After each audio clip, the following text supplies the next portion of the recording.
Então, corrigir o PET 4, semana número 4. Questão número 1.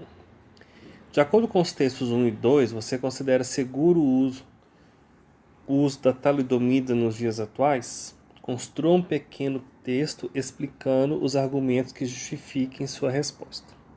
Bom, isso é uma questão que causa muitas controvérsias, né? É um tema muito polêmico, mas eu vou dar o meu ponto de vista aqui, vocês podem ter pontos de vista diferentes.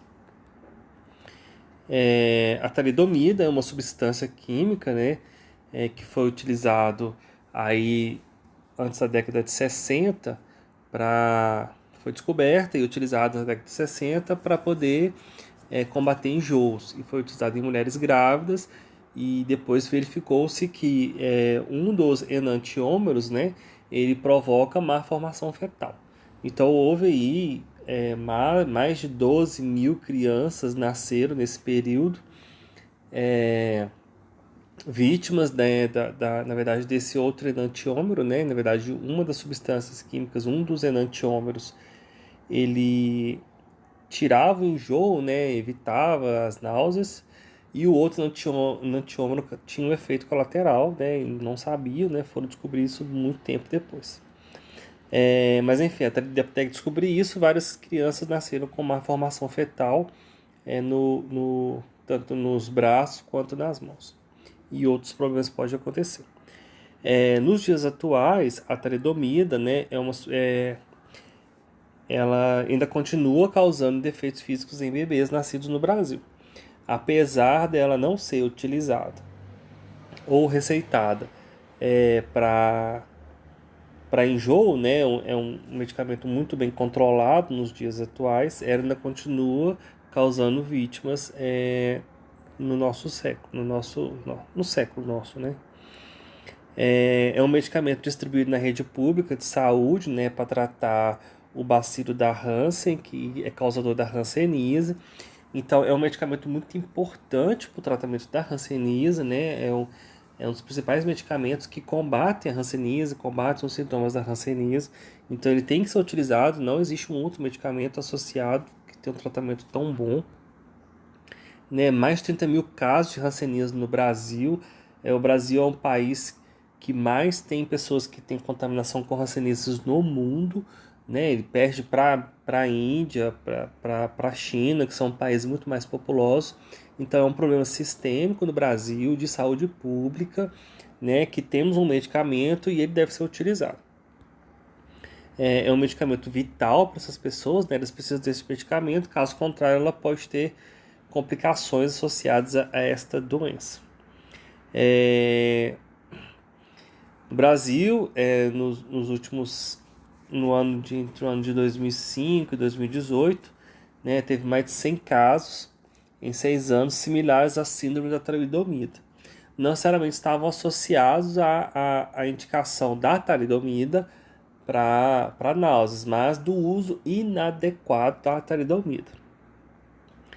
Na verdade, o que acontece é que a população tem uma falta de educação para a saúde. E seus hábitos, né, são gerando hábitos generalizados de dividir medicamentos com outras pessoas que contribuem para o problema. Então, a falta de educação para a saúde e o hábito generalizado de dividir medicamentos com outras pessoas contribui para esse tipo de problema. Então, o que acontece muitas vezes, nesses casos de contaminação por talidomida de mulheres grávidas, é que houve, na verdade, erro de automedicação, né? Não foi uma indicação do médico. Então, alguém fez um tratamento sobre a hanseníase, e às vezes essa pessoa sobrou o remédio em casa, e a mulher lá não observa, não lê a bula direito e se automedica. Então, um dos problemas mais graves da contaminação dos efeitos da talidomida nos dias atuais é devido à automedicação. Então, essa automedicação, né, ou erro na formulação da medicação, ela vai gerar, né, as consequências da talidomida. Por quê? Porque a regulação, né, da Anvisa sobre a talidomida ela é muito restrita. Então, se eu tenho o homem, né, o homem não vai ter sequelas efetivas, não vai ter problema nenhum, mas vai causar na mulher quando ela for engravidar. A mulher, ela deve usar 2 métodos contraceptivos para ela poder ter o uso da talidomida, né, caso ela tenha um problema com o Hanseníase. Então, ela tem que usar 2 métodos contraceptivos, seja um método oral e um endovaginal, seja preservativo mais hormônio, que seria os anticoncepcionais, seja o DIU, seja a camisinha feminina. Então ela tem que usar 2 métodos contraceptivos. Além disso, ela tem que concordar em fazer teste de gravidez, né, constantemente. Enquanto ela estiver fazendo o tratamento com a talidomida, né, se ela tiver com Hanseníase, ela tem que ela tem que fazer esse teste de gravidez para fazer o monitoramento. Então, se você me pergunta lá, existe um risco? Existe um risco, mas associado à falta de educação de saúde do brasileiro, né? O brasileiro tem essa mania de, o remédio de fulano, você viu para ciclano, então você vai lá e toma. Outra, a gente tem a mania de guardar aqueles medicamentos, né, em caixinhas nas nossas farmáciazinhas, e o remédio da talidomida, né, e ler a bula também, saber as consequências associadas desse medicamento e manter os medicamentos sempre na bula, guardado na caixa, né, porque existe o risco associado, né, tem a imagem na caixa do medicamento, e sempre ler o que você está tomando, né, e nunca se automedicar de qualquer forma, porque pode haver, por exemplo, o marido tomou talidomida porque estava com hanseníase, a esposa foi e por engano tomou o remédio do marido lá e estava grávida e houve uma formação fetal. Então, ou seja, essa contaminação cruzada aí de medicamentos, ela pode associar. O risco existe, mas eu acredito que o remédio é seguro, né? Na verdade, existem várias outras substâncias químicas, que existem vários outros riscos muito grandes e que estão no mercado, né? Claro que não ocorre um risco associado à má formação fetal, mas existem vários outros riscos associados à saúde. Isso é uma consequência muito grande, mas e a gente tem que ter esses controles desses medicamentos, vide os antibióticos, né? Porque a gente não pode ficar tomando antibiótico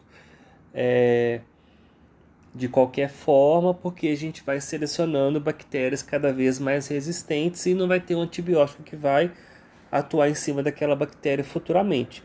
Então, por isso que existe um controle dos antibióticos, porque antigamente as pessoas tomavam antibióticos, compravam esse antibiótico muito facilmente, hoje em dia não. Então, ou seja, deve se respeitar, né? O médico deve orientar bem os pacientes, procurar orientar bem a família sobre os riscos desse medicamento, não só para a mulher, mas como para o homem. E assim que você tiver que tomar esse medicamento, devolva esse medicamento que sobrou, se sobrar alguma caixa, para o fabricante, né? Numa farmácia, devolve para a farmácia, pessoal, eu não vou tomar mais esse medicamento, ou devolve para a Secretaria de Saúde. Porque com isso eu não vou ter o risco de contaminação cruzada com esse medicamento. Então esse é o meu ponto de vista, vocês podem ter diferentes pontos de vista associado ao uso da talidomida, que existe um risco, mas na verdade os benefícios associados à talidomida são maiores do que os riscos, na minha opinião. É isso.